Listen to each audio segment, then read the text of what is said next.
Jorge Marcelo Forí es abogado diplomático argentino. Entre 2017 y 2019 fue ministro de Relaciones Exteriores y Culto de la Nación Argentina, donde se destacó por la apertura en los vínculos de nuestro país con el resto del mundo para estrechar lazos comerciales basados en la confianza. Anteriormente fue embajador de la República Argentina en Francia. Gracias por su presencia, realmente nos honra contar con usted. La palabra es suya, doctor.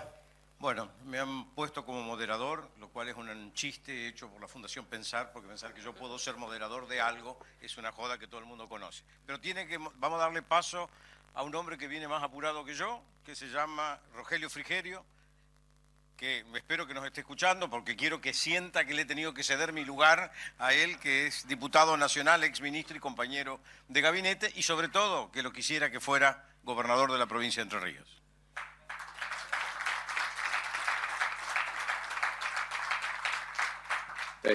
Por allá, por Corrientes, lamento no poder estar de manera presencial, disfrutando además de una reunión con amigos, como los que están ahí en el panel.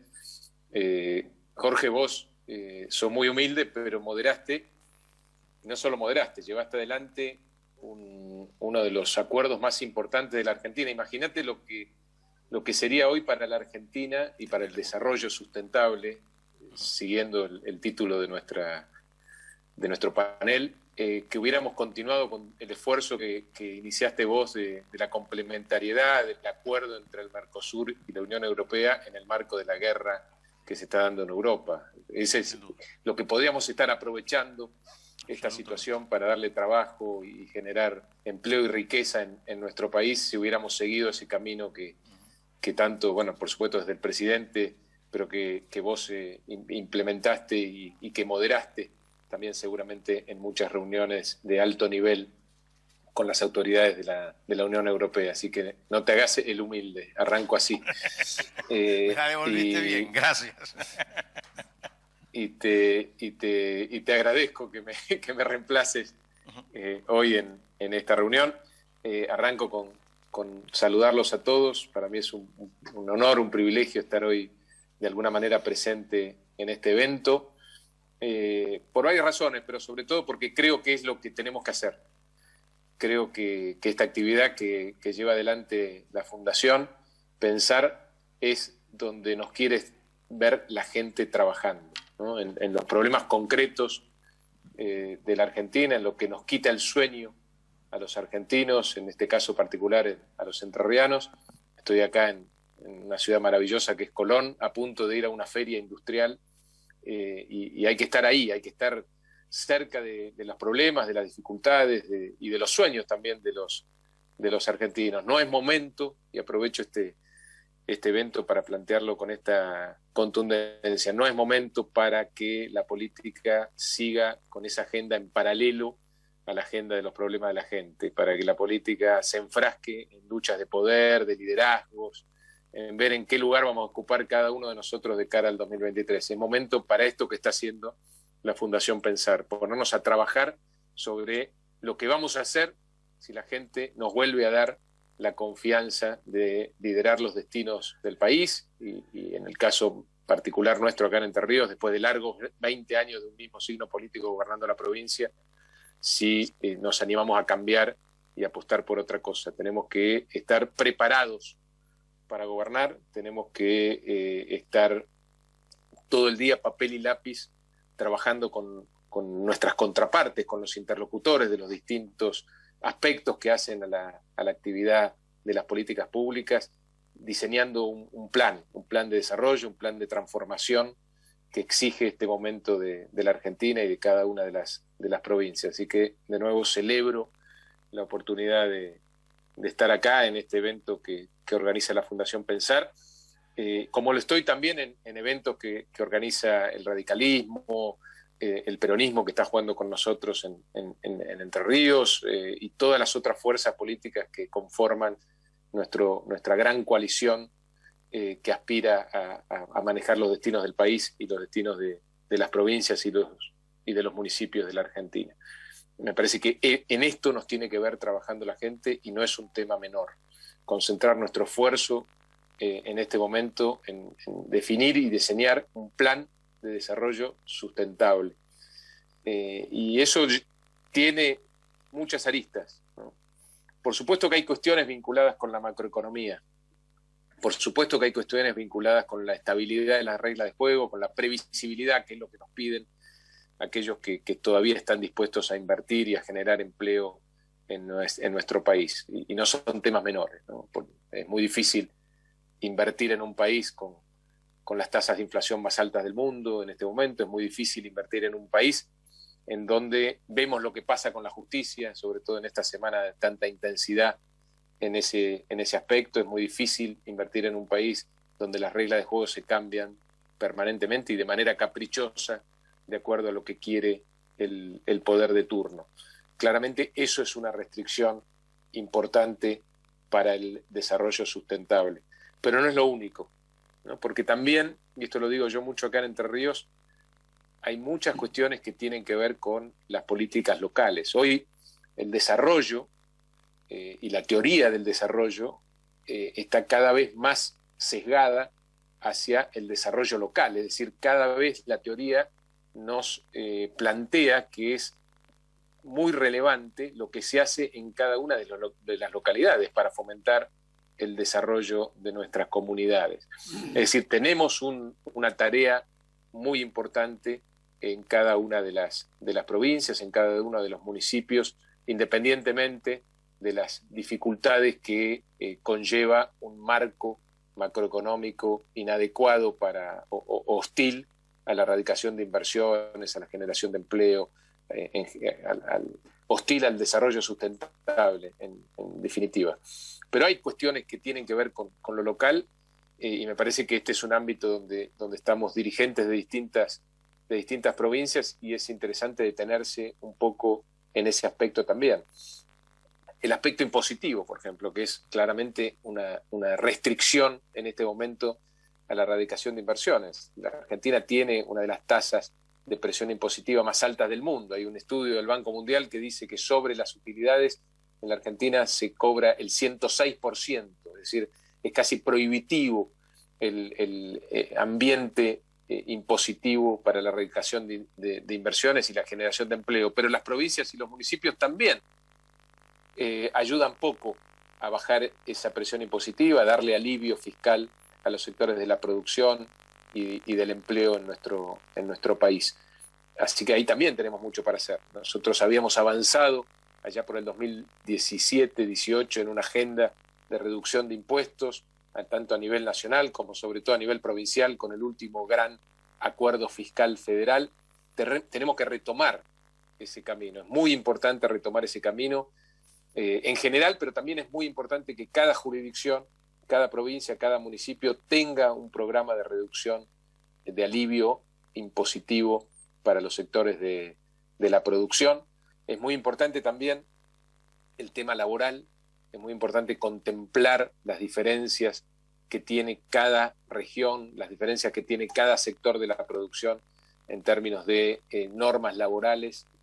Nosotros estamos acá en Entre Ríos, en una provincia que tiene o que depende mucho de sus economías regionales, muchas de las cuales tienen regímenes que abarcan solamente una parte del año. Entonces, en consecuencia de eso, la norma laboral tiene que contemplar esta especificidad y no lo está haciendo. Nosotros estamos trabajando en el Congreso en normas que contemplen esas características particulares que tiene que tienen las economías regionales. Por supuesto, en Corrientes, que está hospedando y que está siendo de anfitrión de esta reunión, ocurre algo parecido.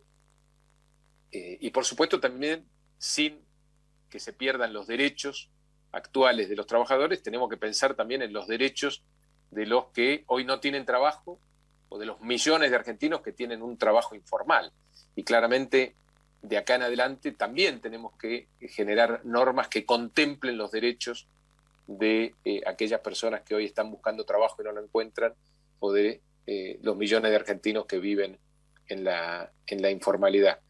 También tenemos aspectos en el desarrollo local vinculados con los servicios públicos, y esto también es muy importante y es una restricción al desarrollo. En la provincia de Entre Ríos tenemos uno de los costos de la energía más altos del país, y eso no tiene que ver con la generación eléctrica, estamos acá muy cerca de Salto Grande, tampoco tiene que ver con el transporte de la electricidad, tiene que ver con la distribución de nuestra empresa provincial, que de alguna manera le traslada a la gente y a los sectores de la producción costos altísimos que hacen muchas veces prohibitiva una inversión o simplemente prohibitiva la gestión de cualquier emprendimiento.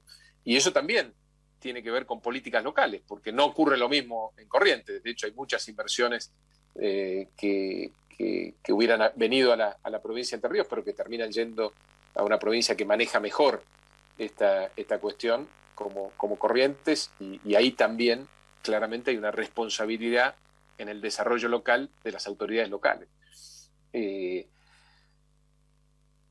Tenemos también que trabajar mucho sobre nuestra inserción internacional. Me imagino que Jorge, que es un experto en eso, va a hablar de esta cuestión detalladamente en el panel, pero claramente tenemos que hacer un mayor esfuerzo desde las provincias, desde las economías locales, en generar mercados para nuestros productos exportables. De eso depende de nuestro futuro, de la posibilidad de incrementar nuestra oferta exportable, y por eso tenemos que ser competitivos, y por eso tenemos que bajar los impuestos, sobre todo aquellos impuestos que se exportan como ingresos brutos. Tenemos que hacer un enorme esfuerzo, como dije al principio, por retomar la carrera de alivio fiscal que iniciamos en el acuerdo fiscal federal, que arrancaba con bajar el impuesto a los ingresos brutos sobre los bienes exportables. Tenemos que mejorar la competitividad, tenemos que aprovechar nuestros ríos, nuestras vías navegables, que son las más baratas para llevar nuestra producción. De nuevo, acá en Entre Ríos tenemos muchísimas vías navegables y la posibilidad de tener muchos puertos que no aprovechamos, y eso tiene que ver también no solo con políticas nacionales, sino también con políticas locales. Tenemos que desburocratizar la administración pública. Se hizo un esfuerzo enorme en la última gestión nacional, pero también tenemos que hacer más simple todo las trabas burocráticas que afectan la erradicación de inversiones y la generación de empleo, y en eso las provincias y los municipios tienen muchísimo para hacer y para dar, y creo que esa tiene que ser también parte del trabajo que tenemos que hacer este año, que es un año no electoral, ¿no? Como dije al principio, papel y lápiz, ver qué cosa hay que simplificar, cómo hacemos para simplificarle la vida a esos sobrevivientes emprendedores de la Argentina, ¿no? Ahora que se habla mucho de renta inesperada, lo inesperado en la Argentina es que haya todavía emprendedores, pymes, empresas que hayan sobrevivido a tantas malas políticas públicas durante tantos años. Y a esos inesperados sobrevivientes hay que ayudarlos, ¿no? Necesitamos un Estado que le toque la puerta a cada empresario, pyme, a cada empresario en general, a cada emprendedor, a cada productor industrial o del campo, y le pregunte qué necesita. Necesitamos ese Estado, que le toque la puerta y le pregunte qué hace falta para que generen más empleo, qué hace falta para que expandan su producción. Hoy tenemos un Estado que le toca la puerta a esos emprendedores, a esas pymes, a esos productores en general, y lo único que hace es preguntar o explorar qué cosas les pueden sacar. Tenemos que cambiar ese Estado depredador por un Estado que sea socio de alguna manera en la generación de empleo. No hay nada más importante de cara al futuro en la Argentina que apostar por el trabajo en el sector privado, por el trabajo en los emprendedores, en las pymes, en los productores, en la industria y por supuesto también en la educación, porque la educación también tiene que ver con el desarrollo sustentable. Hoy acá en Entre Ríos el 50% de los jóvenes no termina el secundario. No estamos preparando a nuestra gente para los desafíos complejos del trabajo del siglo XXI. Y no debería haber nada más importante hoy en la política que trabajar sobre cómo hacemos para lograr que ese 50% de jóvenes que no termina el secundario vuelva a la escuela, que sienta que lo que se enseña en la escuela les sirve precisamente para enfrentar los desafíos del trabajo del siglo XXI. Del otro 50% que termina el secundario, bueno, tampoco siente que eso les sirve para mucho, porque claramente lo que se enseña en las escuelas en la Argentina no es percibido, por lo menos por esos jóvenes, como un instrumento que les sirva después para el desarrollo profesional en su vida. Así que también hay que hacer enormes transformaciones en la política educativa.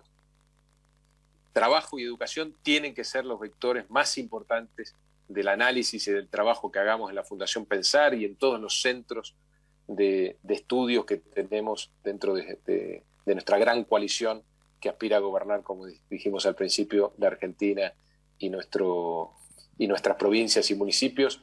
Esta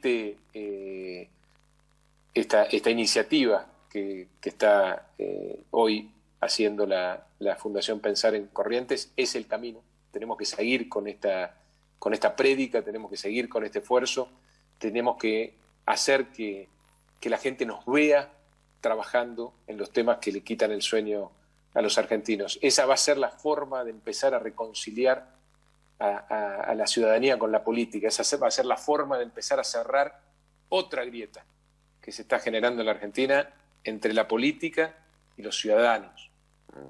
Y para eso tenemos que tener la misma agenda. La política tiene que tener la misma agenda que la ciudadanía, y nuestra agenda tiene que contemplar todos estos temas que se están discutiendo hoy en Corrientes. Y tenemos que hacer un enorme esfuerzo para bajar la ansiedad desde la política en términos de las cuestiones partidarias y personales. Y tenemos que enfocarnos, sobre todo en este año no electoral, en estar preparados para gobernar.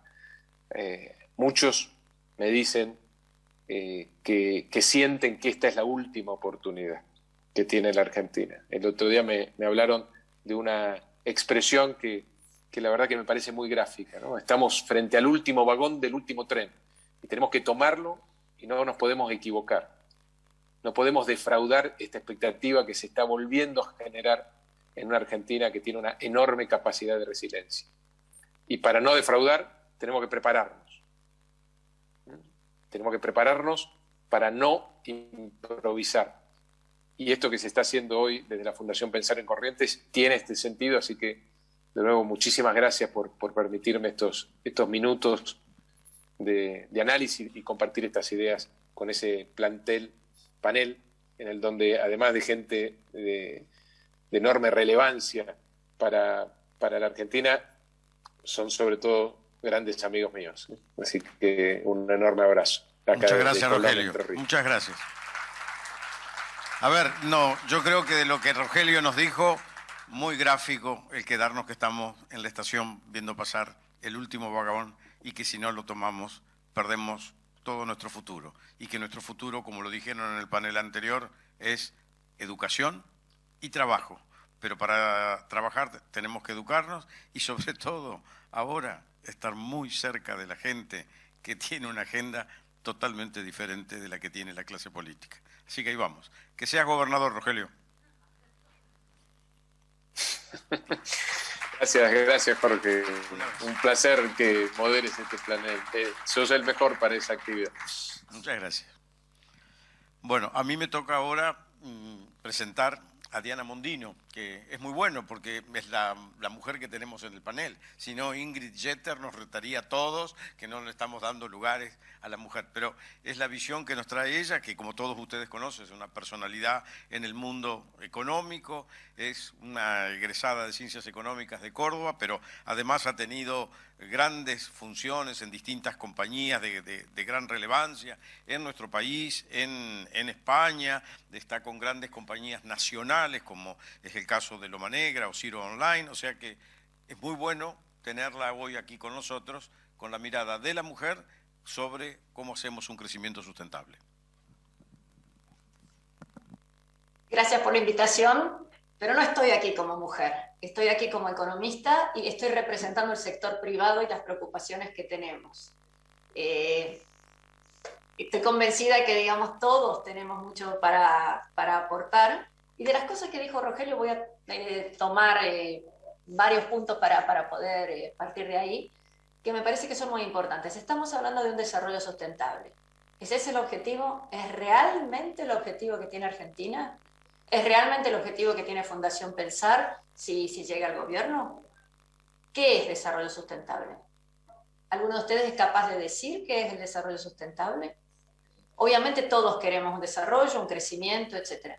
Y creo que todos vamos a poder juzgar si efectivamente estamos en ese camino definiendo dos elementos.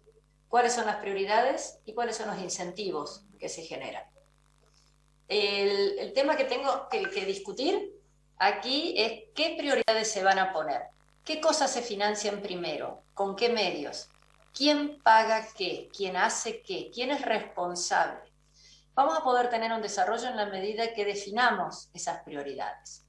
Tomo como ejemplo el mismo comentario que hizo Rogelio recién de la renta inesperada.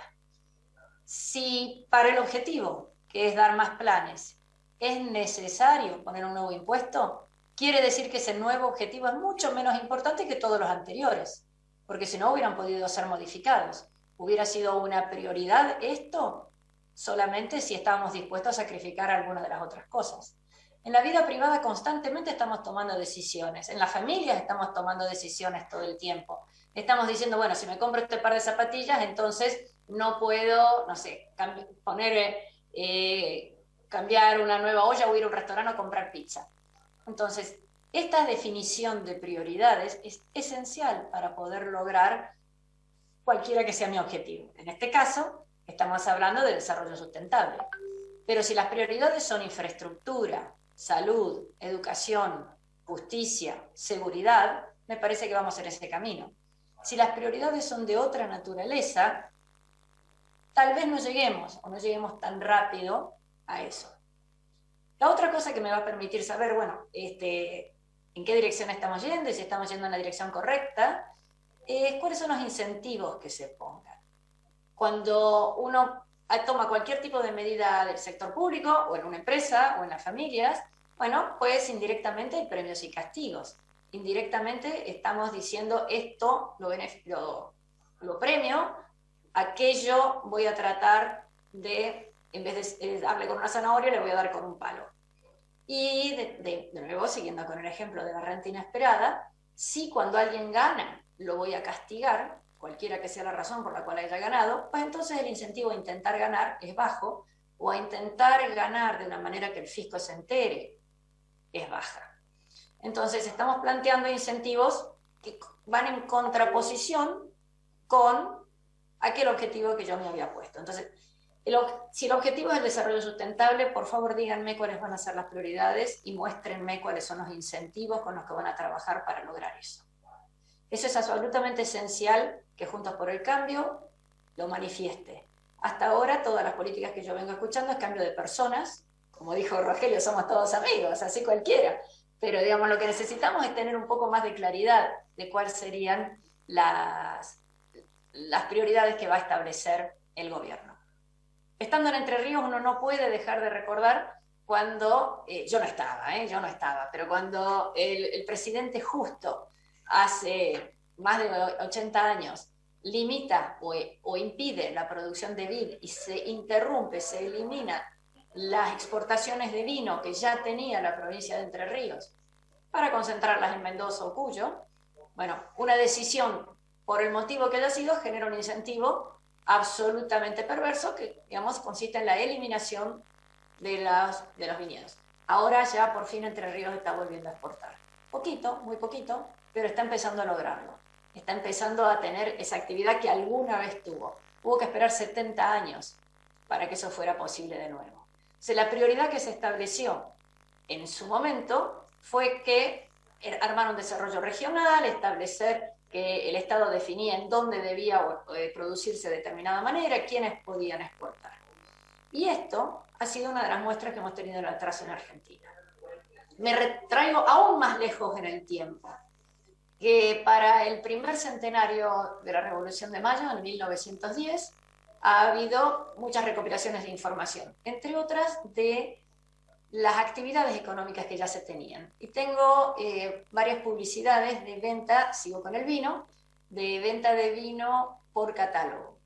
Para eso, para que hubiera venta de vino por catálogo, quiere decir que primero que había vino, había botellas, había etiquetas, había corchos, había diseño de la etiqueta, había la posibilidad de poder hacer publicidad en algunos medios que no fueran en la propia Mendoza o la región de Cuyo, había un mecanismo, una logística que fuera lo suficiente hábil, había una posibilidad de hacer los pagos en forma remota.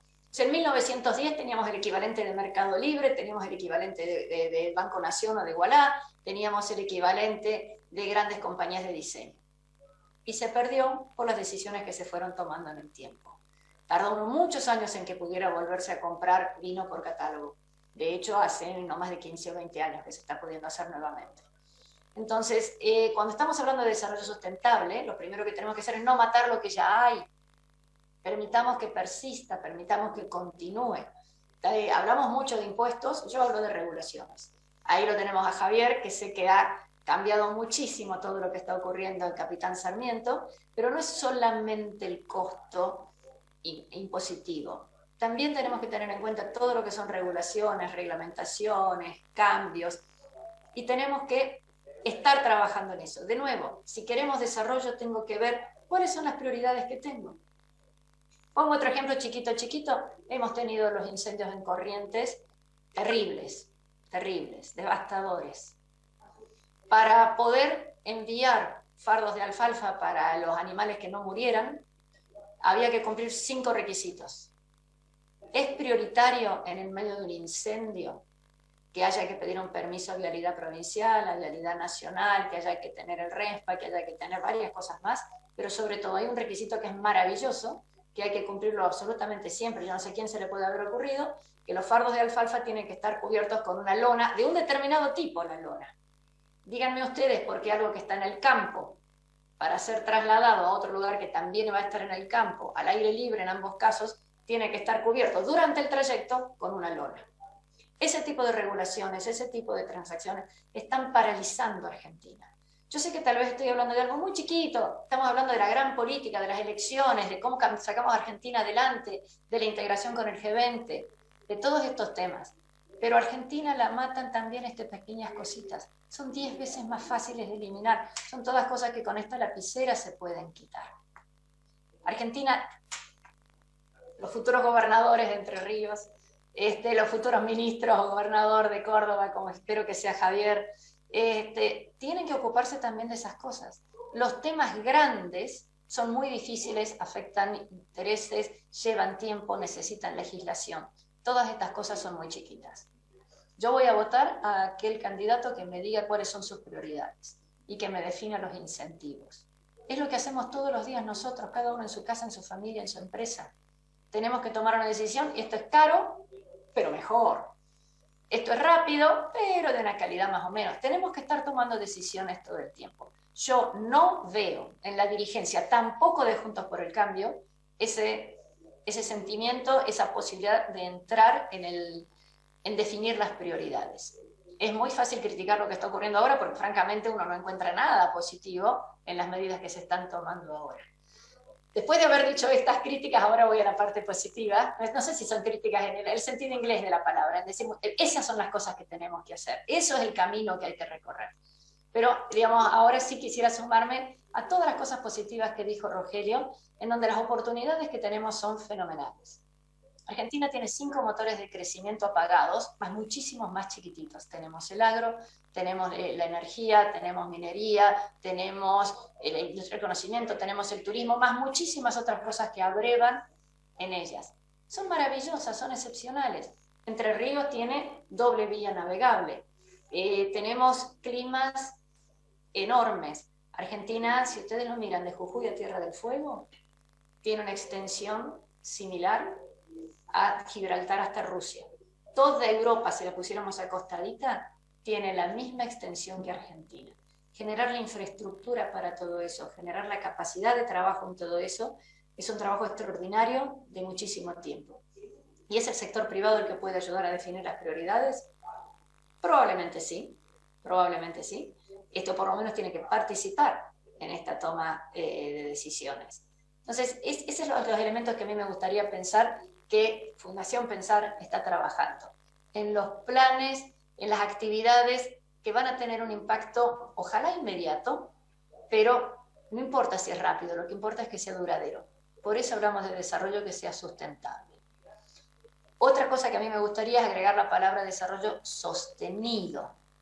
O sea, que dure en el tiempo, que perdure las actividades que se hagan. El esfuerzo que se hizo durante el gobierno de Macri es diferente al que se está haciendo ahora, que a su vez era diferente al anterior. Cada uno juzgará, de hecho los votantes juzgan, cuál le parece que es más atractivo. Pero lo que no podemos hacer es estar cambiando demasiado frecuentemente una vez que uno explicite un rumbo y una vez que ese rumbo comience a funcionar.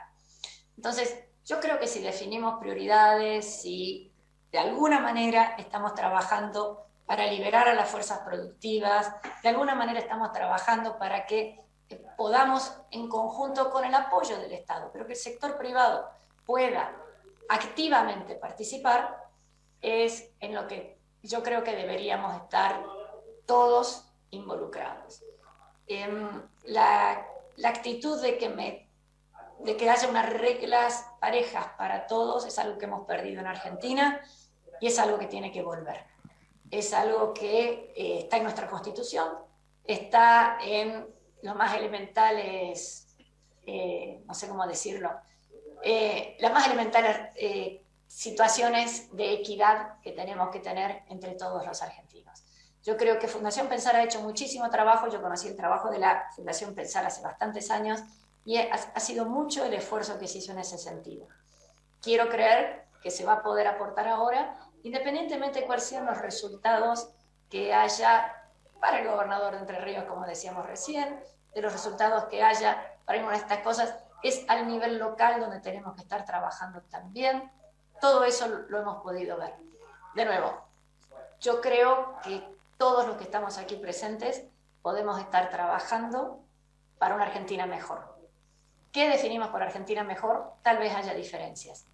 Pero para poder lograr ese objetivo, por favor, definamos prioridades y pongamos los incentivos apropiados. Diana. Con eso, muchísimas gracias. Realmente nos quedamos sobre todo con tu mensaje de usar no solo la Fundación, sino que la cabeza de cada uno de nosotros para ayudar a definir prioridades. Y que tenemos que trabajar por esas 5 prioridades o 6 que nos ayuden a hacer que el crecimiento no solamente sea sostenible, sino sostenido, para que dure en el tiempo el esfuerzo de apuntar a lo correcto. Muchísimas gracias. a ustedes. Muy bien, creo que ahora es el turno de compartir con Javier Iguacel. Javier hoy es el intendente de General Sarmiento en provincia de Buenos Aires. Podemos hacerte gobernador de provincia de Buenos Aires o también, como propuso Diana, en Córdoba, pero porque necesitamos gobernadores con mayor dinamismo. Aparte, él ha tenido el coraje de empezar una racionalización administrativa e impositiva que creo que es sumamente importante, y poder valorar dentro de ese contexto también a la educación. Yo con Javier Iguacel estuve obviamente en el tiempo del gobierno en que él fue sobre todo secretario, ministro de Energía, había sido previamente el director nacional de Vialidad, o sea que tiene un compromiso con la energía, tarea estratégica junto con la educación, tal como lo recordó Diana Mondino. Fue además un hombre que se preocupó por la infraestructura, que es ineludible que la tengamos en el país, y además ahora racionaliza impuestos, lo cual es una aplicación vital en el principio. Javier, la palabra es tuya. Bueno, muchas gracias Jorge, hola a todos, ¿cómo les va? Bueno, ya ahora me siento gobernador de Córdoba, gracias Diana. Hermosa provincia, por cierto, la verdad que admirable el empuje que tiene. Bueno, muy buen resumen de Rogelio y de Diana. Voy a tratar de ejemplificar, más que hablar en teoría, pero voy a hacer un pequeño resumen de lo que he visto o lo que he leído respecto a cómo se organizaron las sociedades que fueron exitosas. Es decir, las sociedades que lograron tener un desarrollo sustentable y sostenido en el tiempo tienen 3 o 4 características. Una es que logran tener una visión común. Una visión común no significa que todos piensen lo mismo, pero de alguna u otra manera, quien lidera la transformación hacia ese desarrollo sostenible, logró captar, logró entender factores comunes que hacen que todos se motiven para emprender ese camino. Y eso no es menor, sobre todo de la Fundación Pensar, de lo que hay que hacer, porque implica lo que decía Rogelio, escuchar a todos, mirar y ver y captar puntos en común que la sociedad o a quienes nos toque conducir cuando ganemos el 2023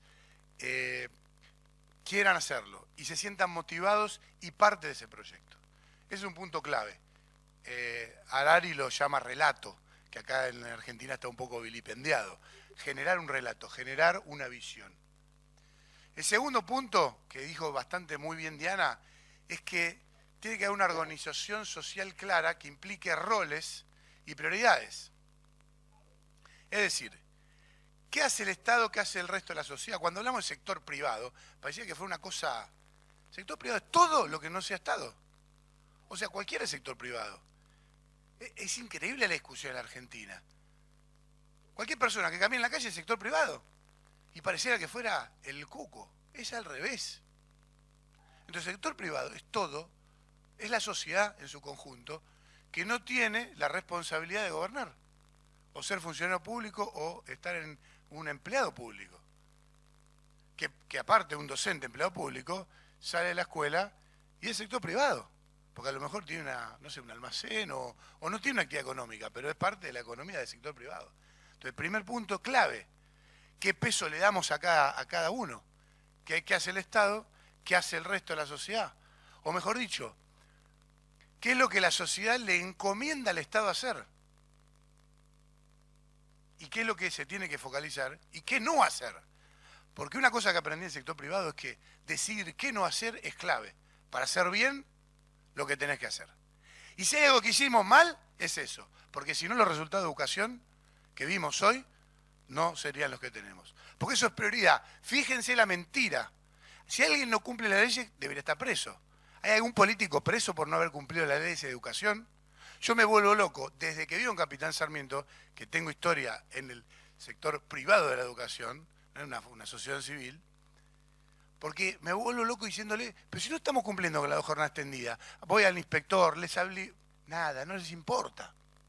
Entonces, hicimos de todo, el Estado se metió en la vida privada de la gente, pero no hizo lo que tenía que hacer, lo más importante, que es resolver el problema de educación. O sea, que tienen que estar claros los roles, tienen que estar claras las funciones de la organización, visión y organización. Y el tercer punto que es clave es que haya libertad. Libertad para elegir, libertad para moverse, libertad para decidir. Organizada, pero con libertad. Entonces, tú dices, bueno, esto es muy teórico, vamos a Capitán Sarmiento. En el 2015 decidí dejar el trabajo, renuncié a mi vicepresidencia de una compañía petrolera internacional, primero de junio de 2015, y me puse a hacer campaña en mi pueblo para intendente. ¿Por qué? Porque me volví loco queriendo buscar a alguien que quisiera hacerlo. Financiaba la campaña, todo, quería cambiar, que el pueblo cambie una vez por todas. 20.000 habitantes, norte de la provincia de Buenos Aires.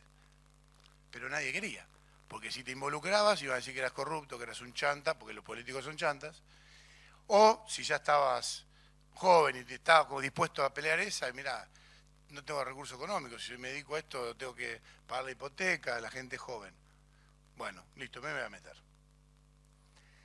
¿Y cómo fue mi campaña? No me conocía a nadie, yo no conocía a nadie en la política, nadie, absolutamente a nadie. O sea, veía de Mauricio Macri una oportunidad, o en el PRO lo que había hecho en la ciudad, una oportunidad de cambiar, pero no conocía a nadie. Con lo cual, y la plata era mi plata.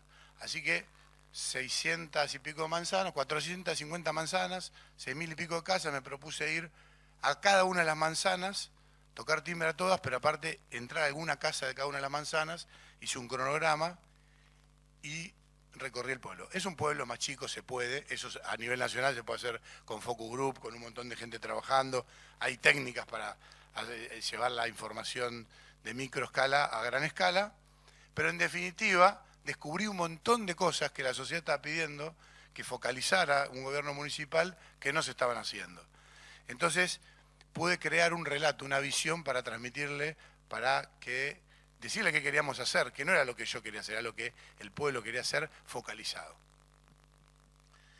Y estaba claro que más allá del relato de la tele, el estado presente y todas esas frases, la gente quería otra cosa.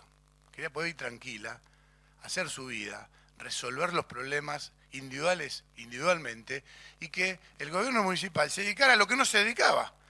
O sea, daba planes, hacía de empleador porque si no había trabajo, un montón de cosas, pero no le arreglaba la calle, o la foquito estaba roto, o no tenían forma de construir un lote porque no había loteos, porque no había un desarrollo sustentable del suelo, que es una de las funciones que tiene que tener un municipio, es decir, un planeamiento urbano como un desarrollo donde se puede crecer.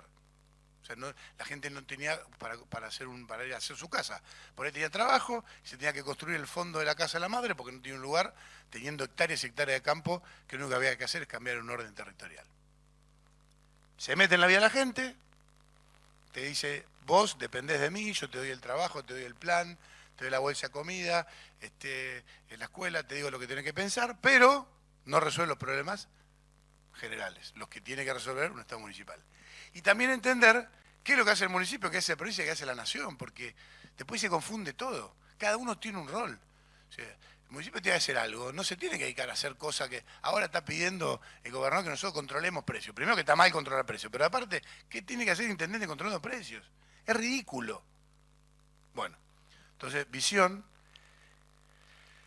Lo que hicimos fue tratar de poner esa visión en ejes simples de visualizar por la gente.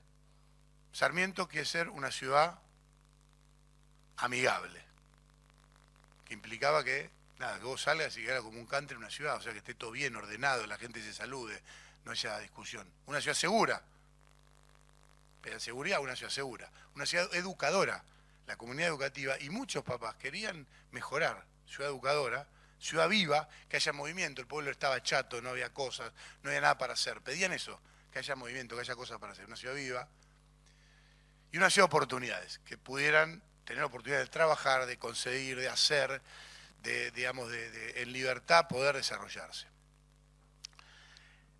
Como ejes generales, obviamente con propuestas particulares, en el 2015 me tocó perder, bueno, ahí fue que me llamaron, ahí me conocieron, y me llamaron para vialidad, energía, bueno, volví, en el 2019 ganamos la elección, diciendo la verdad.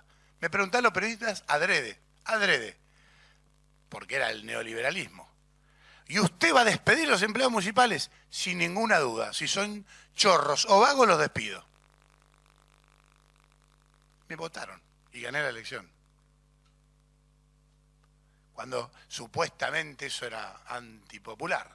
Sí, lo voy a echar. Se quedan sin trabajo y la familia no va a tener para comer. Que se joda, porque haciendo eso jode a los otros 20.000. Él sabe lo que está haciendo. Él sabe lo que está haciendo. Entonces, diciendo la verdad, se ganan las elecciones. Es mentira que hay que... Y más en esta. Porque no hay chance después de dibujarla. Porque cuando ganemos tenemos que implementar el plan que hay que desarrollar, que está desarrollando la Fundación Pensar. Y la sociedad tiene que saber que lo que vamos a hacer es lo que dijimos. Si no, ¿cómo hacemos después para conducirla? ¿Ah? Entonces, en ese interín, y sabiendo eso, hay que tomar decisiones, como decía Diana. Todos los días decisiones, con eso claro. Primera decisión clara que tuve que tomar era, llegué, gané. Bueno, listo, si había chantas, si había chorros, había que echarlos. Y había que reducir el déficit, no podía el municipio estar perdiendo dinero, o sea, más gasto que ingreso. Eso era insostenible. Bueno, el gobierno provincial le mandaría ATP, a mí no me iba a mandar nada, Kicillof, así que, aunque me hubiera querido mandar, no se lo hubiera aceptado, porque es inaceptable moralmente. Para eso tiene sus cuentas y tiene que resolver los problemas con la plata de la gente que para eso paga las tasas. Así que, 35 cargos políticos, voló todo, quedaron 15, de los cuales 2 o 3 son ad honorem, y algunos ni siquiera fueron políticos, sino que propios empleados municipales, que eran de jerarquía y buenos, les dimos esos cargos políticos, lo cual ahorramos mucha más plata. Eliminamos todos los contratos truchos que hay en todas las entidades del Estado, me tocó en vialidad, pero en vialidad bajamos el presupuesto casi 40%, 3.500 millones a 2.400, aumentamos 50% de la obra, medido en volumen de asfalto tirado sobre las rutas. Eso es el nivel que yo veo. Acá en el municipio me pasó lo mismo, 40% de sobregasto al cohete, que no tenía ninguna efectividad. Empezar a dar los servicios que no se daban, decisión de echamos corruptos, tipos, pusimos cámara oculta porque chorreaban gasoil, todo, o sea, hay que implementar, era esa lógica, y al poco tiempo llega un vecino enojadísimo que no quería pagar una tasa de publicidad, lo contaba la anécdota, en su propio negocio. Sí, tenía que pagar una tasa. Yo no había leído la fiscal impositiva, soy sincero. No he llegado a leerla. Entonces la pido y tenía razón. 130 tasas leí. No podía creer. Había escuchado los impuestos, pero la verdad que no se hablaba como se habla ahora, ¿eh? Si hay algo que hemos evolucionado, que en los últimos 6 meses, 8 meses, un año, se habla del problema impositivo, que no se hablaba. Porque si hubiera hablado, hubiera leído la fiscal impositiva. Me sorprendió a mí. Ahora todo el mundo habla de 180. Bueno, 130 tasas, no podía creer. Un libro gordo de petete. Y tiene razón Diana. Una virome y una regla me hicieron falta para resolver el problema. Y 2 horas de sentarme a leer y dije, si lo que se está cobrando no es justo, o sea que tiene un servicio que retribuya al municipio por lo que se está cobrando. No es simple calcular, ¿no? Que tenga que tener un contador, un economista, un arquitecto, porque la publicidad tenía que ir a alguien que lo medía, tenía que certificar un maestro mayor de obra o arquitecto que tenía las medidas esas y que estaba colgado a no sé qué altura, porque en función de eso se cobraba. Y fácil de entender por la gente qué es lo que está pagando, la tachaba. Y en 2 horas taché más de 100 de las 130. Lo llamé al secretario de Hacienda, casi me mata, pero lo logré convencer de 98. O sea que a los 3 meses, como ya habíamos reducido el déficit, habíamos sacado todo el choreo, toda la ineficiencia, y teníamos margen, dijo, bueno, vamos a tirar la pileta, teníamos cobrabilidad 45%, 47%. La mitad no paga. La mitad de la economía en negro, la mitad no paga. Se refleja, ahí en las tasas municipales de Capitán Sarmiento se reflejaba así. Bueno, sacamos 98 tasas, que además mucho de regulación y es más pérdida de tiempo de la gente y más que lo que recauda. Derecho a construcción. No solamente que es ya onerosísimo, porque es un porcentaje sobre la obra, sino que tenés que ir al colegio de arquitectos, presentar unos planos ridículos, que para qué le sirve al municipio tener el plano de las carpinterías.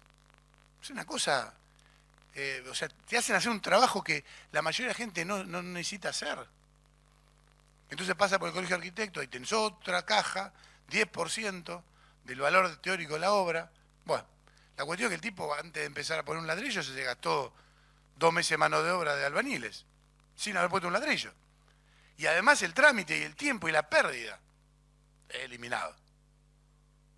Pero aparte del trámite, ahora traes un croquis, puesta en planta, distancia de medianera, para ver el FOS si está bien ubicado y nada más.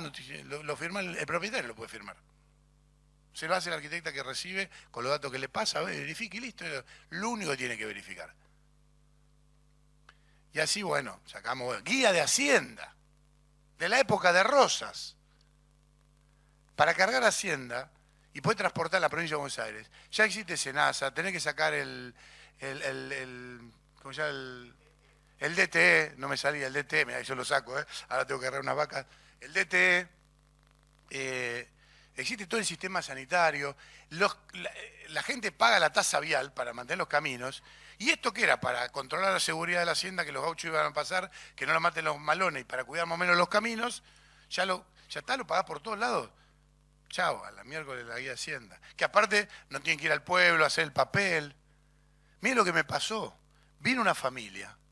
Un día me pide visita, bueno, padre, madre, hijo. El hijo de 20 y pico años, ¿no? Me dice, no, pedimos una cita con usted porque nos dijeron de la asociación de productores que para poder hacer un trámite tiene que ser presencia del intendente. ¿Ah, sí? ¿Qué trámite? La transferencia de la marca y seña. Transferencia de marca y seña, digamos, de la hacienda, ¿no? Del padre al hijo tiene que hacerla en presencia del intendente, con un escudo de la provincia de Buenos Aires, un formulario que te da la provincia de Buenos Aires, firmando delante mío. Por Dios, yo me cagaba de risa, lo firmé, obviamente. Digo, esto es lo primero que saco cuando sea gobernador, si soy como dice Diana. Pero es una ridiculez. Pero atrás de esa ridiculez hay algo que es muy serio. Porque los impuestos o las tasas que se cobran, o este tipo de acciones que generan trámites, en definitiva lo que deciden es poder. ¿Quién tiene el poder? ¿Lo tiene la sociedad civil? ¿Lo tiene la gente? ¿O lo tiene la política? Cuando el 45% del PBI lo maneja el Estado, lo que estamos diciendo es que los políticos, los funcionarios tienen el poder. Tienen el poder de decir qué hago y con quién. Juntamos un montón de dinero con los impuestos, no se puede generar trabajo, entonces ¿qué hacen los intendentes? Toman empleados públicos que no trabajan o dan planes con esa plata de los impuestos. ¿A quién? A quien ellos deciden. ¿Para qué? Para perpetuarse en el poder. O sea, la burocracia y los impuestos son una discusión de poder. Y la sociedad le ha dejado al sistema, a la política, acaparar todo el poder. Para que no se puede focalizar o no se focaliza en donde debería aplicar el poder. Seguridad, educación, justicia e infraestructura pública. Entonces, esas son las decisiones que tuve que tomar. Después terminé sacando más, me quedaron nada más que 10 tasas. ¿Qué pasó? Del 45% de cobrabilidad, 92% de cobrabilidad. La gente ahora paga.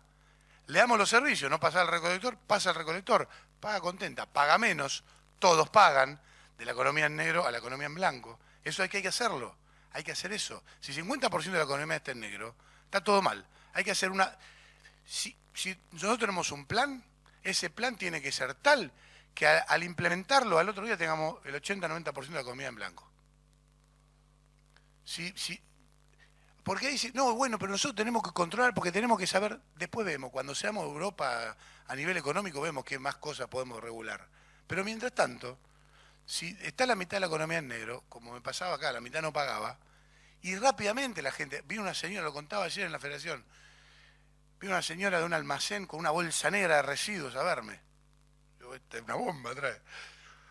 Intendente, la primera vez que pasa la barredora por mi casa, ahora hay que pagar menos, acá está la plata. Pum, todos los billetes juntos del almacén, en billetes a 50 pesos, no sé, como 30.000 pesos que debía de no sé cuánto tiempo. Cuando se siente que hay una visión común y que esa visión representa realmente lo que la sociedad está pidiendo, y los roles son claros, y se le devuelve el poder, como es este caso, hay respuesta. Esa es nuestra experiencia en Capitán Sarmiento. Desde los impuestos, de las regulaciones, en qué focalizamos el trabajo, o sea, a qué nos dedicamos, es clave que todos los planes que hagamos, a mi juicio, tengan en cuenta eso. ¿Qué hace el Estado? ¿Cuál es el rol verdadero? ¿Qué cosas no son necesarias que haga? ¿Dónde impiden el desarrollo de la gente? ¿Dónde quitan libertad? Y no tengamos miedo a tener menos poder. La política tiene que desprenderse de poder. Tiene que desprenderse de poder. Tiene que abrir la mano. En África hay un proverbio que dice, con la mano cerrada no te quitarán los guisantes, pero solo con la mano abierta podrás recibir muchos guisantes. Muchas gracias. Muchas gracias, Javier. Realmente una linda visión del municipio de Sarmiento que ya es bastante atractiva para mudarse ahí, sobre todo si te sacan 98 tasas y te ayudan a vivir con la verdad, por lo cual esta radiografía que has hecho de escaparnos del poder y dar atención a lo que la gente pide, me parece un lindo mensaje para que nos quede junto con la idea fuerte que estuvo antes de la educación. Ahora es el turno de presentar a José Antonio Aranda, a quien todos, obviamente, los que lo conozcan, los que no lo conocen, claramente lo asocian como un hombre de Clarín, sin duda, que es uno de los grandes factores articuladores de la vida institucional, política y económica del país, pero él además es un licenciado en Ciencias Económicas, ha integrado integra la dirección de la Asociación Cristiana de Jóvenes Dirigentes de Empresa y obviamente, además de ser un director del Instituto IDEA, por su vinculación con la prensa, es miembro de la Asociación Mundial de Prensa y pertenece a una cantidad de otros organismos que regulan la prensa y sobre todo lo que nos gustaría conservar, en lo que ellos, Clarín, trabaja mucho, que es la libertad de prensa. Pero no solamente es un hombre de la economía, de la libertad de prensa, de la propagación de las buenas ideas, sino que también es un productor agropecuario, es un hombre de Corrientes, donde estamos en este momento, arrocero y productor ganadero. Bienvenido a darnos su reflexión sobre cómo sostener el crecimiento sustentable. Gracias.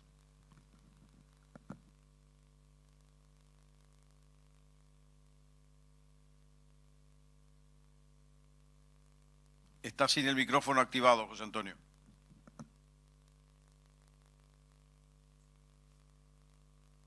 Perdón. Comienzo. Gracias, Jorge, por tu introducción. Ya hace años que no soy miembro de alguna entidad joven, así que sí lo he sido de ACDE, ¿verdad? Que me enorgullezco de haber estado ahí, pero bueno, comienzo con un saludo a vos como moderador, también a Diana, también a Javier, también a Rogelio, como integrante de un panel que me honra, en todo caso, compartir. Y estoy aquí, digamos, como productor agrícola ganadero de Corrientes, ¿verdad? Mi exposición es apolítica, aunque dirigida a la política. Y digo, no soy oriundo de Corrientes, sino que soy casi correntino por adopción. Soy dueño de Copra, Sociedad Anónima, y de Iberá Mercantil, Sociedad Anónima. Desembarqué en Corrientes hace exactamente 40 años, comprando un campo para hacer ganadería, y comencé, digamos, justamente con esa actividad, porque era lo que se hacía en Corrientes, ganadería de cría, con zafra extractiva y venta de terneros, retención de terneras para reposición, y eso lo hice aprendiendo, digamos, en Corrientes, y me hice miembro de CREA porque me pareció que era y es francamente una entidad en la cual se comparten experiencias positivas y negativas, pero que lidera en todo caso lo que es incorporación de novedades y de tecnología en el sector agrícola, ganadero, agropecuario en general. Por estar ahí, fuimos tentados a hacer arroz porque había también miembros del CREA que eran arroceros, en este caso en particular Pilagá, una empresa que fue líder en la región, y me hice arrocero haciendo una primera represa para irrigar unas 700 hectáreas. Después hicimos una segunda represa para irrigar unas 2.000 hectáreas. El arroz, francamente y básicamente, estaba destinado y sigue estando destinado a la exportación. Argentina produce arroz, consume poco arroz, más de la mitad de lo que se produce se exporta.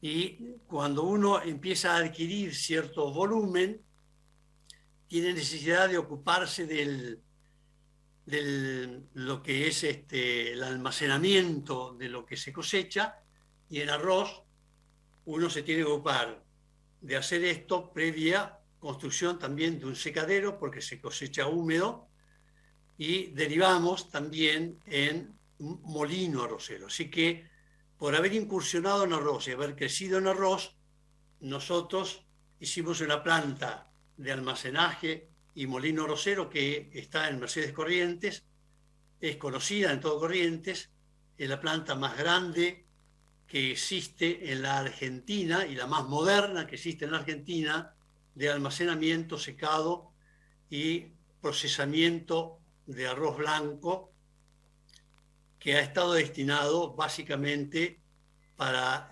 procesar para la exportación.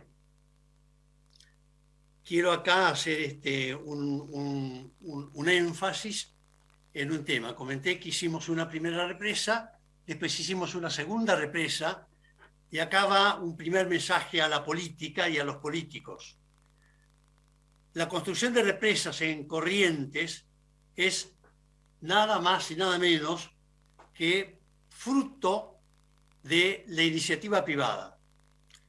El gobierno no está para nada comprometido en alentar la construcción de represas.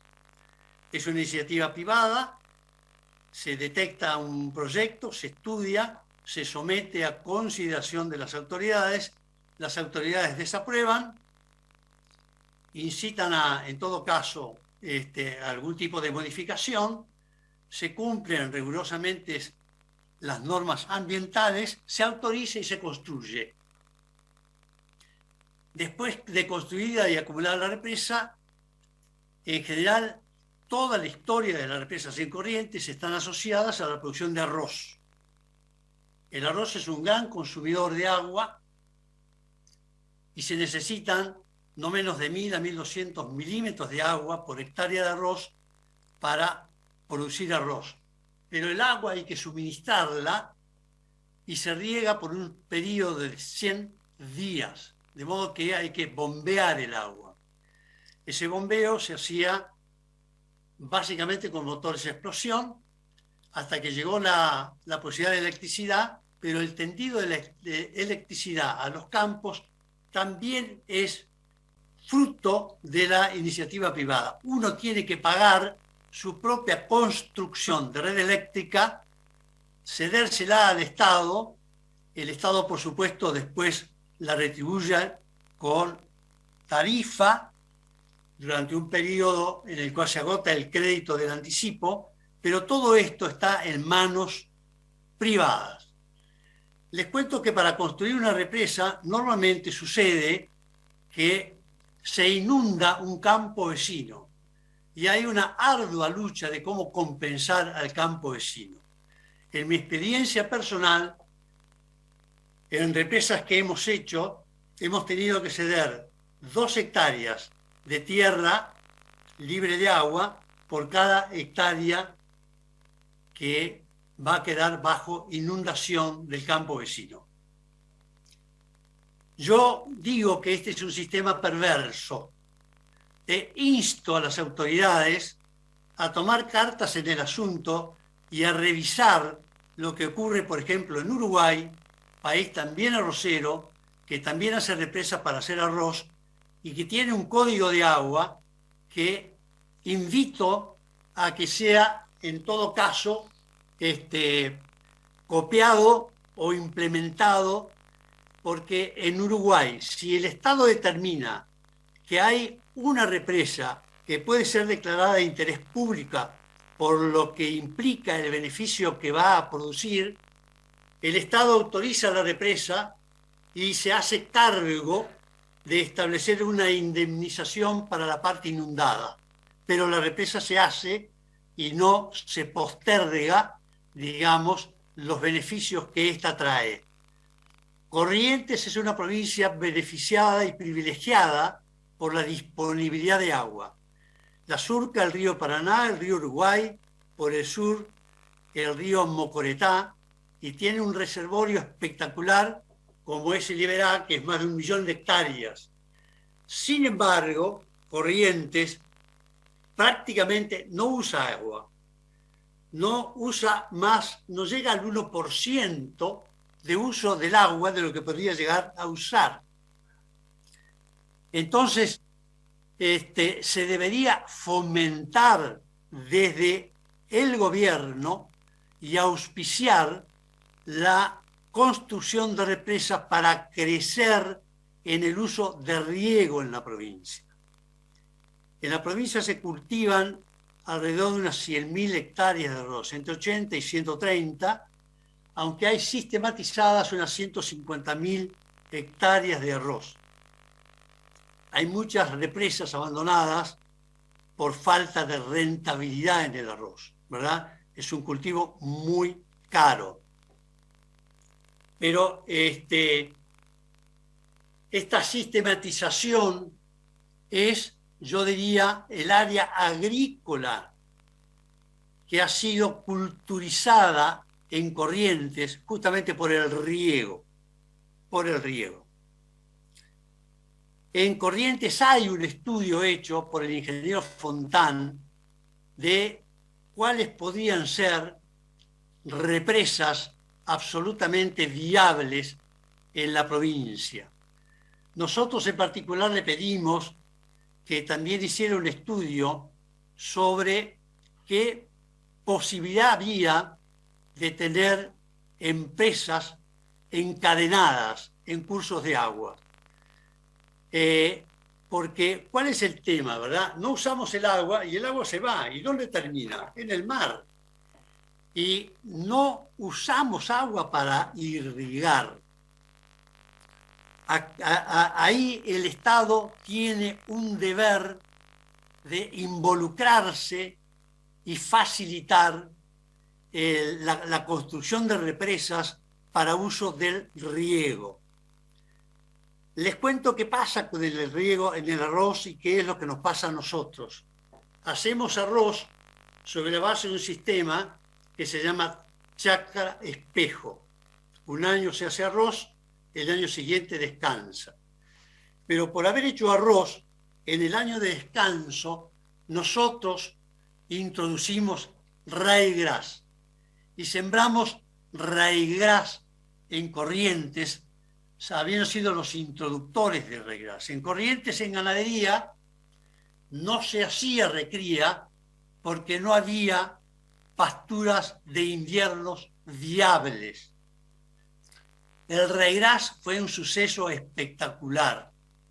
Nosotros debemos ser quizá uno de los plantadores más grandes de raigras de la Argentina. Este año sembramos 7.000 hectáreas en raigras. ¿Qué implica el raigras? Que se puede hacer recría. Con lo cual hacemos recría. Y en el raigras la carga puede ser de 2,5 cabezas de terneros por hectáreas y se pueden producir hasta 250 kilos de carne por hectárea, con lo cual es absolutamente rentable hacer raigras. Y después del raigras, que se termina en noviembre, uno empalma con esa recría, con pasturas estivales, pasto natural, rastrojos de arroz, arroz guacho, setarias, y nosotros hacemos una recría de novillos que vamos hasta los 350, 360 kilos, encerramos en corrales y terminamos vendiendo novillos para la exportación, vendiendo vacas para la exportación o vendiendo vaquillonas para también la exportación. Lo hacemos a frigoríficos que tienen la posibilidad de exportar carne y lo entregamos en frigoríficos de Buenos Aires, también en alguno de Santa Fe. Este esquema ha sido absolutamente bueno para nosotros y cuento una pequeña cosa, ¿verdad?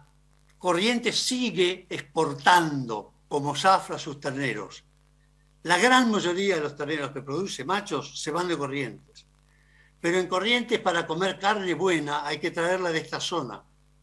Nosotros no vendemos porque no hay frigoríficos en Corrientes que pueda faenar lo que nosotros producimos. Así que Corrientes entrega sus terneros para después exportar el valor agregado que ese ternero tiene en otras fronteras de Corrientes para venir como carne buena para que la consuma el pueblo de Corrientes. Esto es una aberración y no puede ocurrir. las autoridades tienen que ocuparse de promover la generación de valor interno.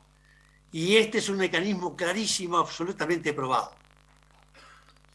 ¿Qué otra cosa nos ha dado el riego? Hacemos maíz. Corrientes es una provincia que casi no hace maíz. Nosotros, el año pasado, sembramos hasta 1.000 hectáreas, 1.100 hectáreas de maíz y tenemos maíz para el engorde, la recría y el engorde de toda nuestra hacienda. Con maíz que cosechamos en un rinde que supera ligeramente el promedio nacional, está ligeramente alrededor de los 8.000 kilos por hectárea, más lo que son los subproductos del arroz, nosotros recriamos y nosotros engordamos hacienda. Este es un mecanismo absolutamente probado y absolutamente exitoso. El Estado debe promover que se construyan represas, que se haga riego, ya no tanto para hacer arroz, sino para hacer maíz, para hacer soja. Estamos siendo exitosos en la producción de soja con riego.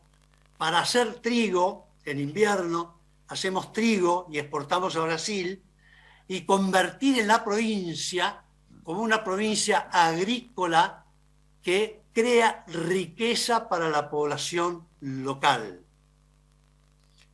Fíjense que de lo que ya está sistematizado, maíz, ¿verdad?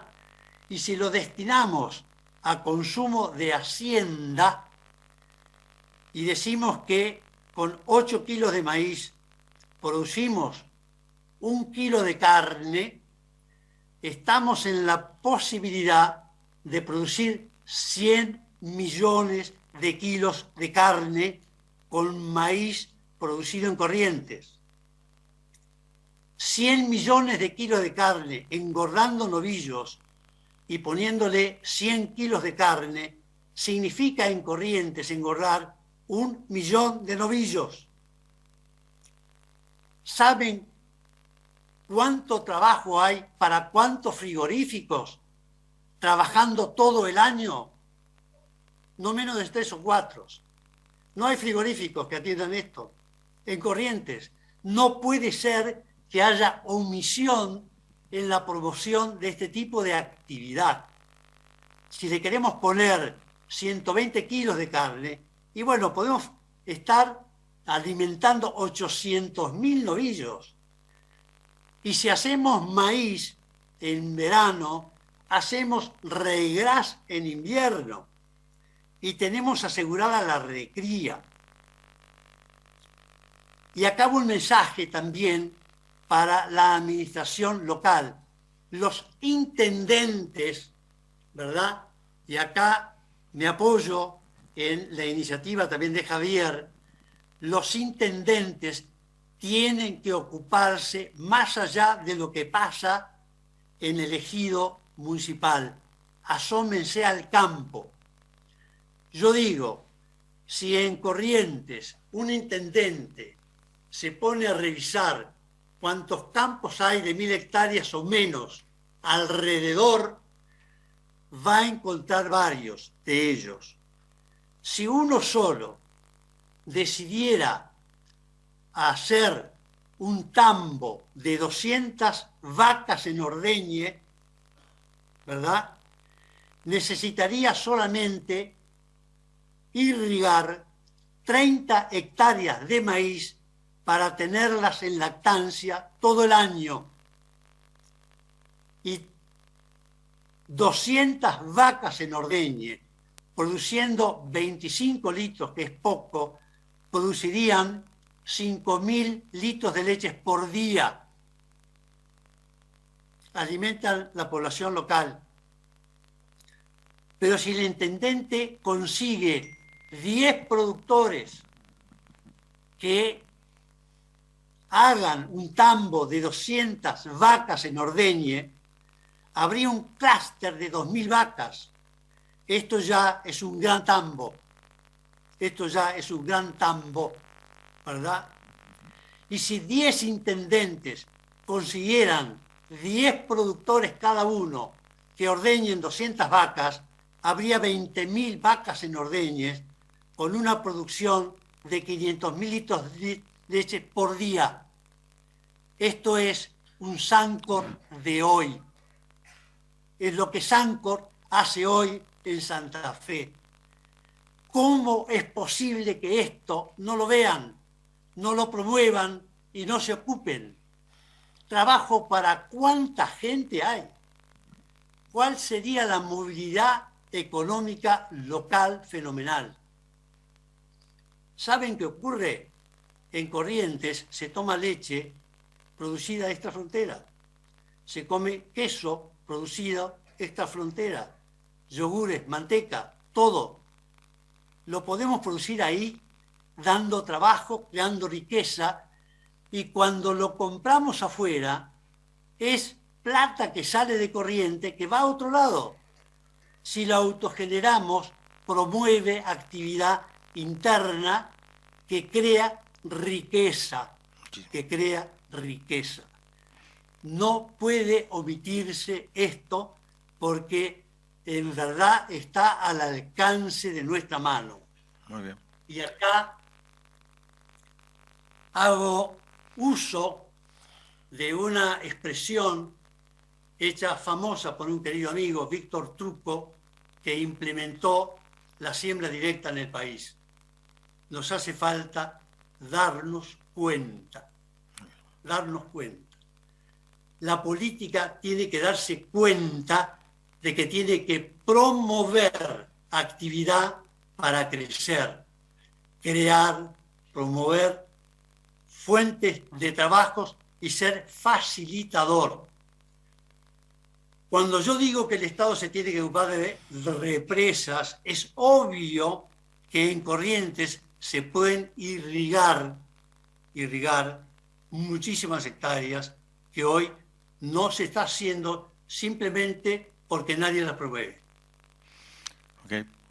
Yo tengo en nuestra actividad, en nuestra propiedad, parada la opción de crear y hacer represas, simplemente porque comparto agua con vecinos que no la quieren hacer.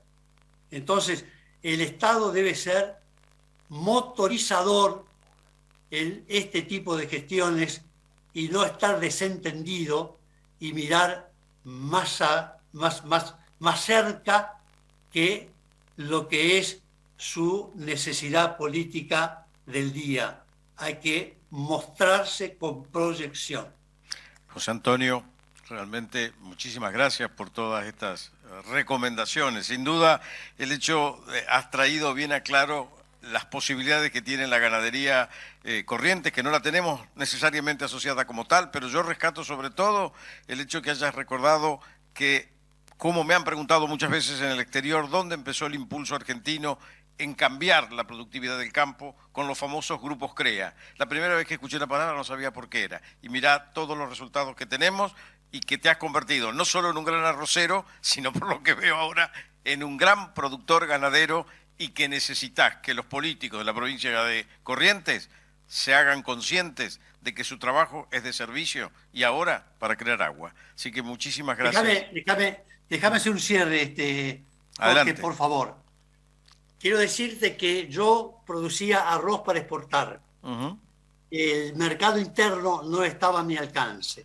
Desde el año pasado estamos con arroz en el mercado interno junto con Las Marías, otra firma de Corrientes de enorme prestigio, sí. Al cual me enorgullezco que me hayan, digamos, visto como un potencial socio para esto, y estamos distribuyendo a lo largo y ancho del país arroz María de primerísima calidad en paquetes de 1,5 kilos y medio kilo que se puede obtener en todos los supermercados del país.